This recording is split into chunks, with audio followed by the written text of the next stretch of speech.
है वो सपना तो भारतीय जनता पार्टी और कांग्रेस के राज में इसलिए पूरा नहीं हो सकता। इनका एजेंडा देख लो। आज का जो घोषणा पत्र है लच्छेदार है, एक आध सेंटेंस में लिखा हुआ है वो भी मिट जाता है। इसके पहले बहुत सारे इन्होंने गरीबी मिटाओ के नारे लगाए कांग्रेस के लोगों ने। भारतीय जनता पार्टी ने वोट लेने के लिए भूख, भय, न भ्रष्टाचार। आज तो इनकी केंद्र सरकार है। केंद्र सरकार होने के नाते क्या इस देश के अंदर लोगों की भूख मिट गई? खासकर मध्य प्रदेश में तो आदमी आज भी बहुत जहालत की जिंदगी जी रहा है। कंदमूल खा रहा है, कुक्सा भाजी खा रहा है, कनकी कोंडा खा रहा है। क्या है? अब इस काम को, वो तो हम भी ऐसी समाज में पैदा हुए, हमको इसका अंदाजा है, इसीलिए तो हमको दर्द है। जिन लोगों को अंदाजा नहीं है तो उनको लगता है कि बरघाट में बैठ के तो सारा क्षेत्र बिल्कुल खुशहाल है। बरघाट के आदमी को इस बात का अंदाजा नहीं। और भ्रष्टाचार, अब केंद्र सरकार में अटल बिहारी जी प्रधानमंत्री हैं, भ्रष्टाचार का ये नारा लगाते हैं तो इनकी योजना है प्रधानमंत्री सड़क योजना में जाके पूछो। ठेकेदार आधी कीमत में लोगों से, मजदूरों से रोजगार कर रहा है। यहाँ उसी पार्टी के विधायक और सांसद हैं, इन्होंने कभी जाके मजदूरों को पूरी मजदूरी दिलाने के लिए ठेकेदार से कोई बात किया? तो ना भ्रष्टाचार मिटेगा इनसे। और जहां तक भय की बात है, आतंक की बात है, तो अटल बिहारी जी के जमाने में आतंकवादी संसद भवन में घुस गए।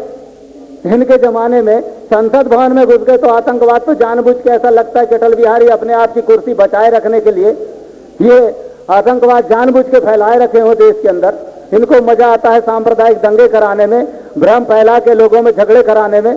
तो ये तो काम इनका है। और जो बजट गरीबी खत्म करने के लिए इनको खर्च करना चाहिए वो दंगों में जो पुलिस और पैरामिलिट्री लगाई जाती है उसमें खर्च हो जाता है। इस तरीके से बहुत सारी जो बीमारियां हैं देश के अंदर, ये बीमारियों के इलाज के लिए आज की तारीख में बहुजन समाज पार्टी के अलावा ऐसा लगता नहीं है और कोई सिद्धांत इस देश पे लागू, क्योंकि ये सिद्धांत आज से 2500 साल पहले इस भारत देश के अंदर था। आप लोग इतिहास पढ़े, 2500 साल पिछले पन्ने पलटा के देखो। सम्राट अशोक के जमाने में भारत देश को सोने की चिड़िया कहा जाता था और जगत गुरु कहा जाता था। बात यह है कि बरघाट क्षेत्र के अंदर ऐसा कुछ लगता नहीं मेरे को 50-56 साल की आजादी में ऐसी कोई प्रगति हुई हो। और जो कुछ भी प्रगति है तो अंग्रेजों के जमाने से ज्यादा कुछ लगती नहीं है। इसलिए कि भारतीय जनता पार्टी और कांग्रेस पार्टी के ऊपर से बरघाट क्षेत्र की अधिकांश जनता का जो है विश्वास उठ गया है। और विश्वास जो बहुजन समाज पार्टी के ऊपर आज जो जनता कर रही है उसका अंदाजा हमें है, क्योंकि हम ज्यादा मीडिया के ऊपर विश्वास नहीं करते। क्योंकि मीडिया अगर मान लो अपना सही रोल करती तो आज तक पता नहीं सारे देश के अंदर इतने सारे घोटाले हो रहे हैं, भ्रष्टाचार हो रहे हैं, डकैती चल रही गरीबों की योजना में, उनको रात दिन नंगा करके और सारे लोगों को क्या है ना जेल में पहुंचा देती। लेकिन मीडिया का जो रोल है वो तो ये है कि किसी अच्छे आदमी के ऊपर दाग लगाना तो रात दिन एक सांस में इतना भयंकर वो होता, आग उगलते हैं जैसा कि कोई बहुत आसमान फट गया। देश के अंदर 50-55 साल में जिन्होंने लूटपाट किया है उनकी खोज करना चाहिए। और इसलिए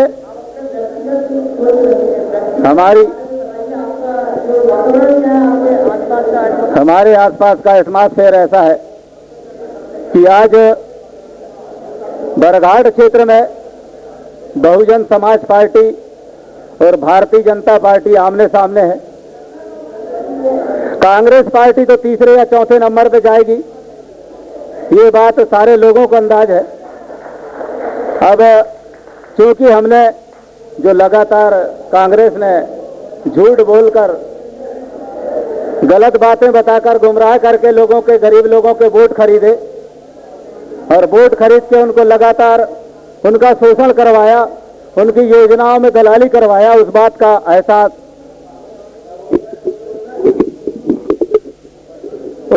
एहसास जनता को हमने करा दिया है।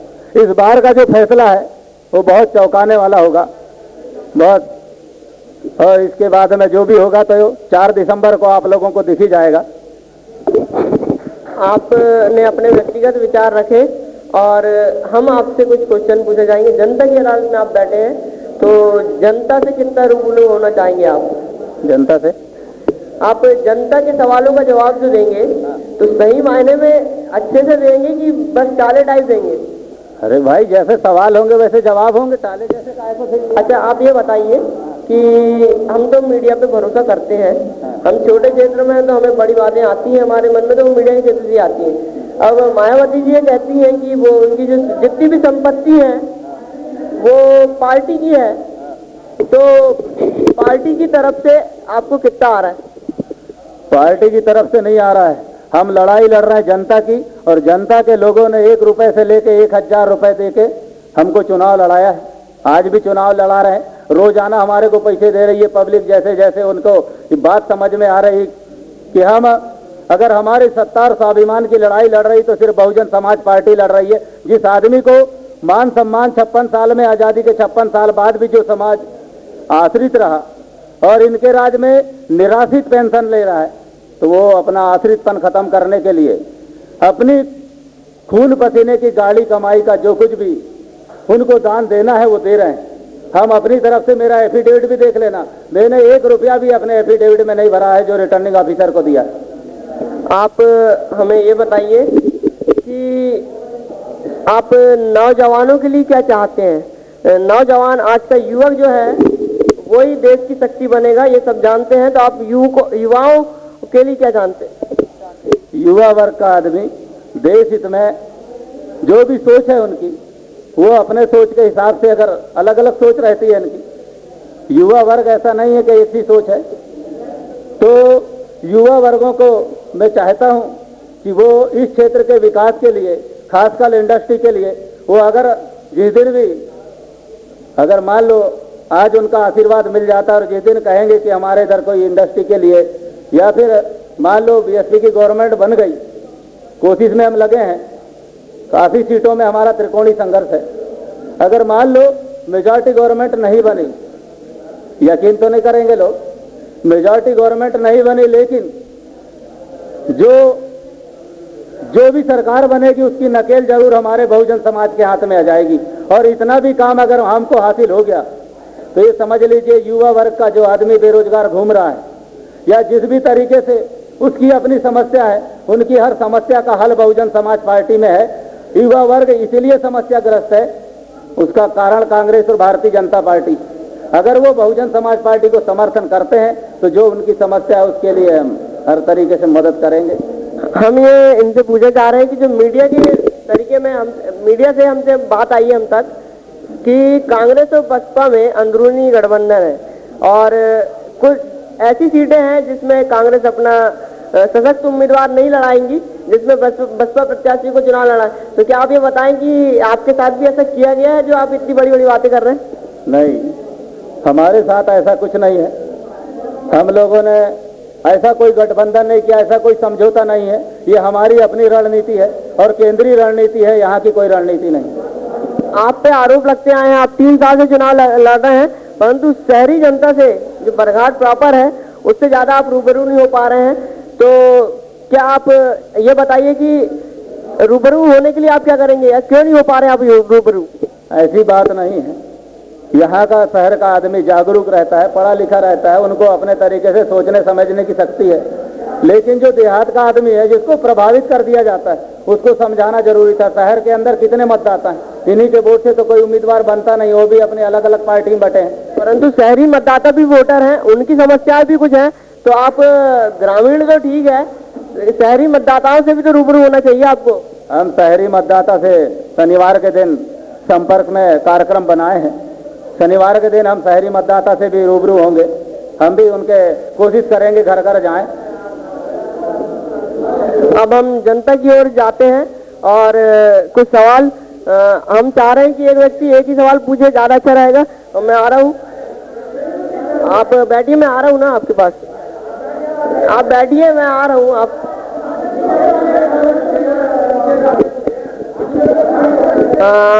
आपका नाम?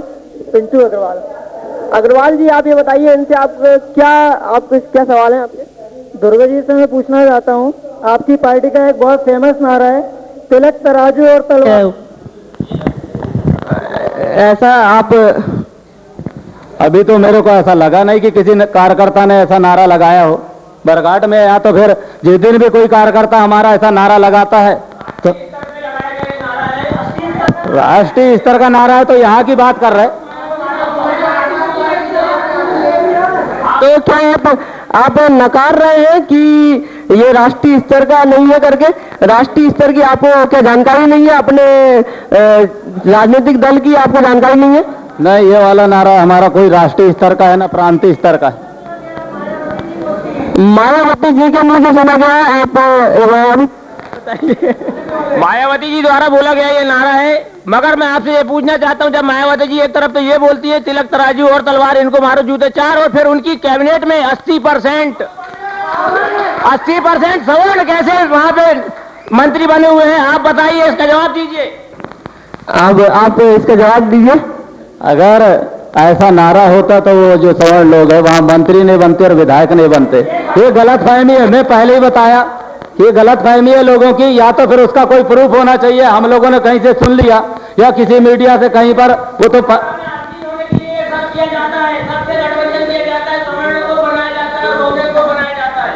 तो आप इसके बारे में कुछ कहेंगे? वो मेरे नॉलेज में नहीं है। आपके नॉलेज में राष्ट्रीय स्तर की कोई बात नहीं है, और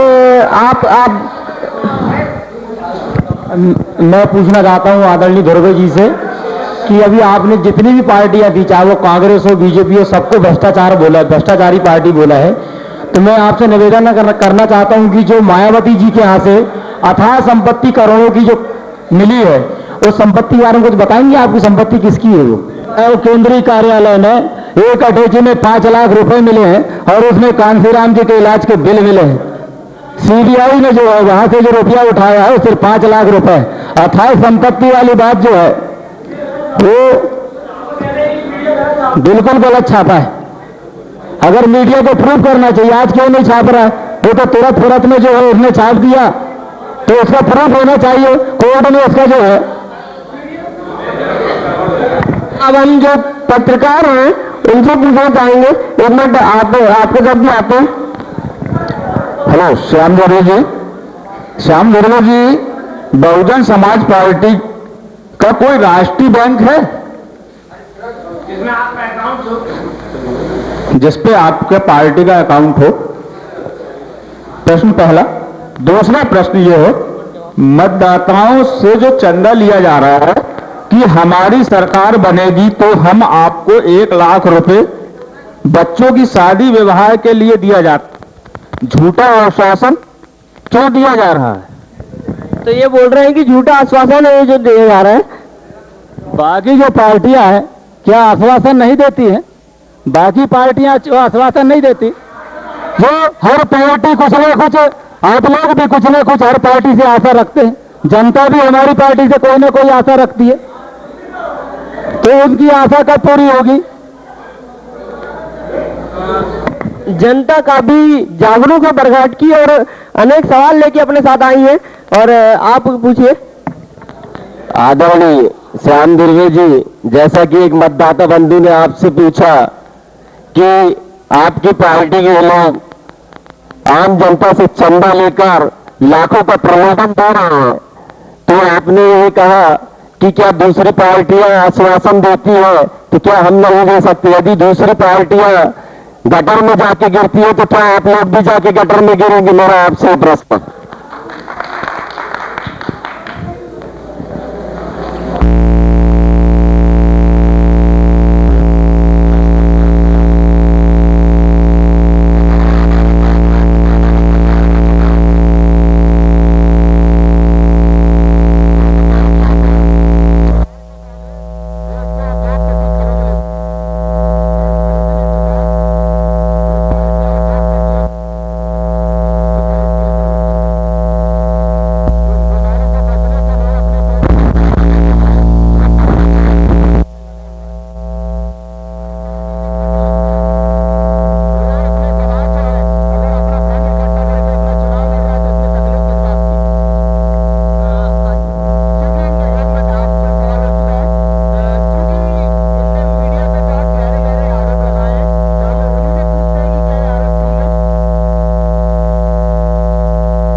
नहीं है कि आर्थिक रूप से कुछ असर भी होती है, लेकिन कम से कम 75% उसमें करने का आवश्यक होती है। बाकी रही बात इतनी समय को बोल रहा है क्या कम आ रहा है, कम लाइट आ रहा है।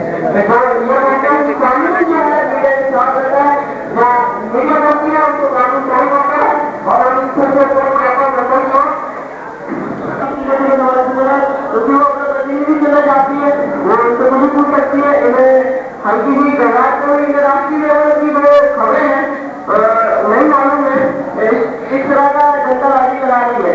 और आप ये बताइए कि समस्याएं क्या इस क्षेत्र में आप घूमते हैं, आप कैसे ग्रामों में घूमता हूँ और शहरी में घूम रही समस्या है पलायन। पलायन का कारण है पानी का भाव, और पानी का भाव से खत्म होगा जब तक भीमगढ़ का पानी जो है यहाँ नहीं आएगा। और हमारा जो मुद्दा है किसान मजदूरों के लिए भीमगढ़ का पानी,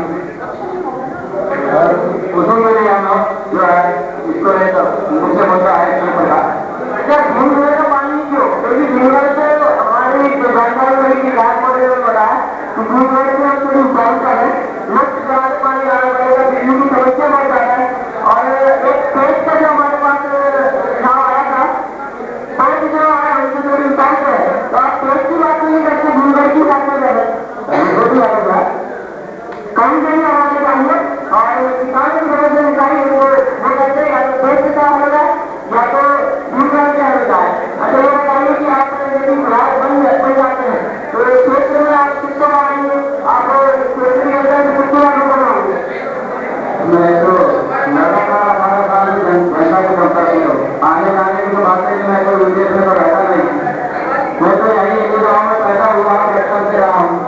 नहीं आपकी जो सोच है कि भाई मुकाबला होगा और साझा सरकार बनेगी तो शायद हो सकता है पक्का सरकार में साझा करें, आप मंत्री बना लीजिए, उसके बाद पहले आप भोपाल में भोपाल से गाँव को यहाँ आने पड़ेगा, तो यहाँ आने पड़ेगा और ये समस्या हम करेंगे। उनका मानना है कि 100 घंटे की मूल आने चाहिए। बहुत बहुत धन्यवाद आपको, आपको भी बहुत बहुत धन्यवाद। आज आपने जनता की अदालत में हमको बुलाकर अपनी बात कहने का मौका दिया।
हमारे द्वारा जो आयोजन किया गया और हम आपको यहाँ रूबरू करा रहे हैं जनता से, तो आपकी क्या राय है मतदाता के बारे में आपकी सोच क्या है?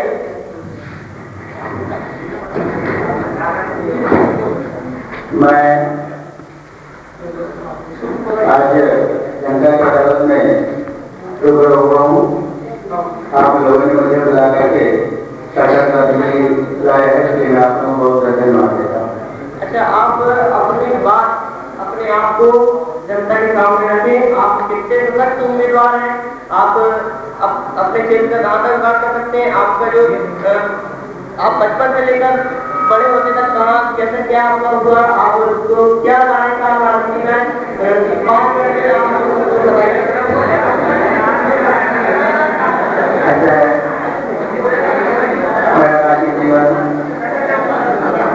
बचपन से मैंने बच्चे पास करने के बाद 64 दिन लगातार मैं आज तक ग्राम पंचायत 15 वर्ष के सदस्य, 5 वर्ष ब्लॉक कांग्रेस का अध्यक्ष और 15 वर्ष का जिला कांग्रेस का सदस्य रहा हूँ।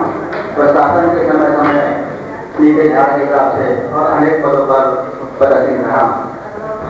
मुझे जनता की सेवा करने का शुरू से ही बहुत लगन थी और लगन के साथ मैं जनता की सेवा किया है और तब से आज तक मैं इस पद रहा और आज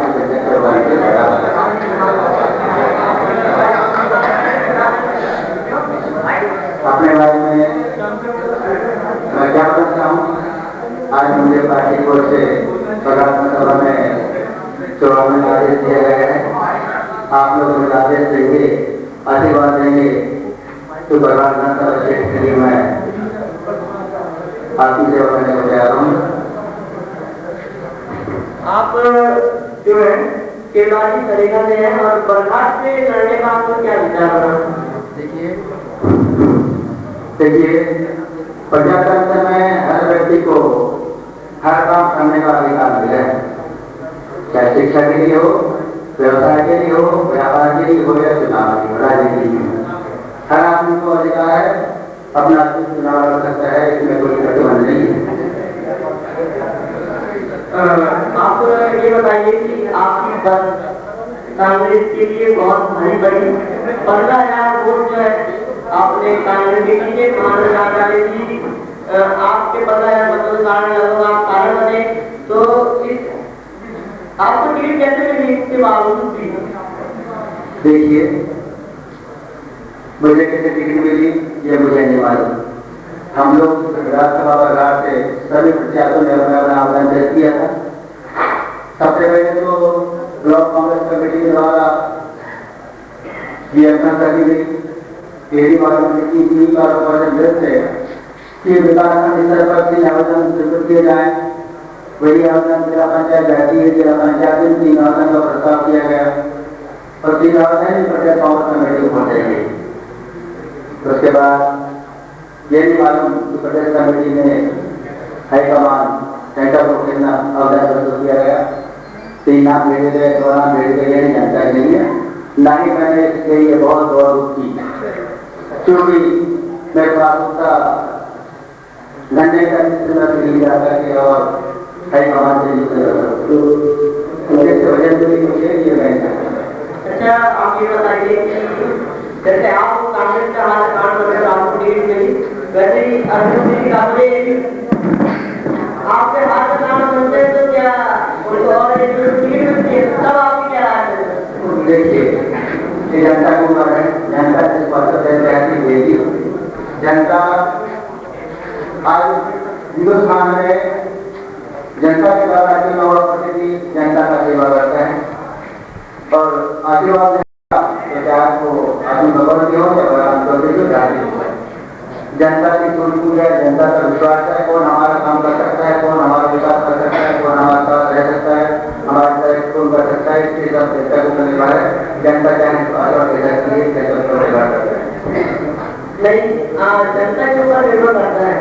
आप ये बताइए कि जीतने के बाद ये जनता की आप बात कर रहे हैं, तो जनता के लिए आप क्या कार्य करेंगे?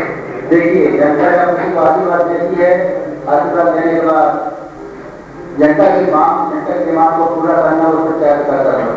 जनता चोटी की मांग करेगी, अगर विधायक के ऊपर जो अधिकार है सुनकर करने का तो करेगा ही, और जनता इस क्षेत्र के विकास के लिए कुछ मांग करती है, उसके लिए विधायक का काम होता है देश का विकास के लिए शासन से लड़े, इस क्षेत्र का विकास करने के लिए और काम यहाँ प्रदर्शन करता रहता है।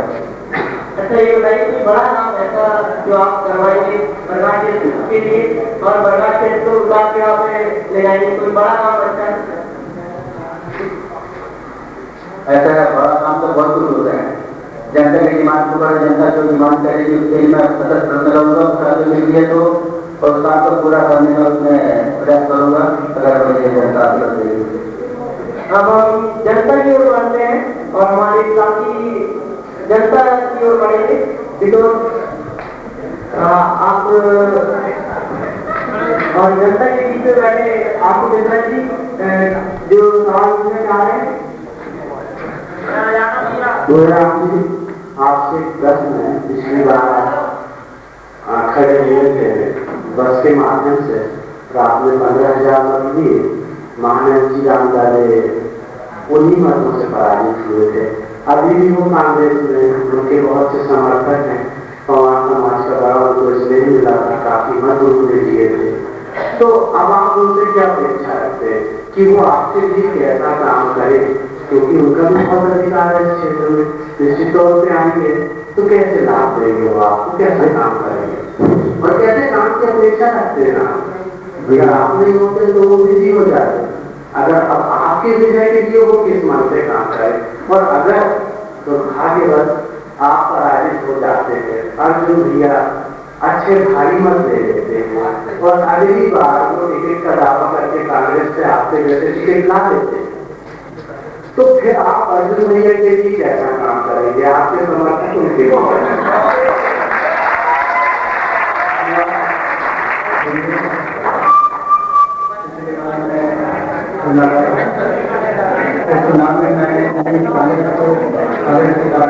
में आज मुझे वोट दीजिए, नहीं भाजपा साथ मुझे वोट दीजिए। हम सभी लोग साथ लोग खड़े हुए थे और हमने न कांग्रेस को बुराई की, न ही भाजपा की बुराई की।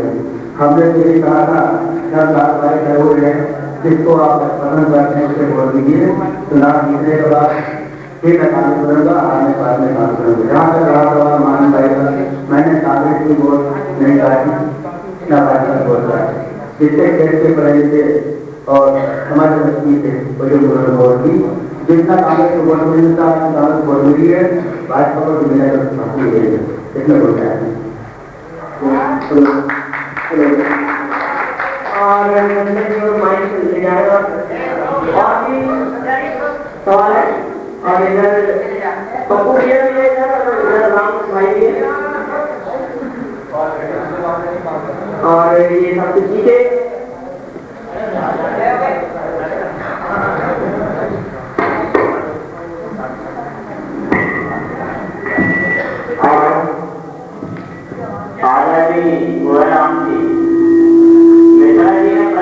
उसका सही जवाब नहीं दे पाए। सही प्रश्न ये है कि आप कांग्रेस के समर्पित कार्यकर्ता कब से हैं? देश में कांग्रेस का समर्पित कार्यकर्ता सन 2014 से हूँ, लगातार कार्य कर रहा हूँ। तो फिर आप पिछले चुनाव में कांग्रेस प्रत्याशी के विरोध में बागी प्रत्याशी क्यों बने? देखिए, हर व्यक्ति का अधिकार है अपने घर के लड़ने के लिए लगा, और यहाँ की सभी कार्यकर्ताओं ने यहाँ से आप यहाँ से लड़िए, आप यहाँ से हो सकते हैं। कौन से कार्यकर्ता कांग्रेस के? कांग्रेस का हमारे समाज का कार्यकर्ता और हमारे बड़े लोग, क्या समाज के लोग आपको ये वाले चुनाव में जिता पाएंगे? देखिए, कोई भी समाज अपने सभी का सहयोग होता है, समाज में सभी आदमी होते हैं। आज भी हमारे समाज में भाजपा में हर समाज में हर आदमी अलग अलग भाव रखता है। समाज का कोई बात कोई नाम नहीं कर सकता जब तक सभी का सहयोग न हो।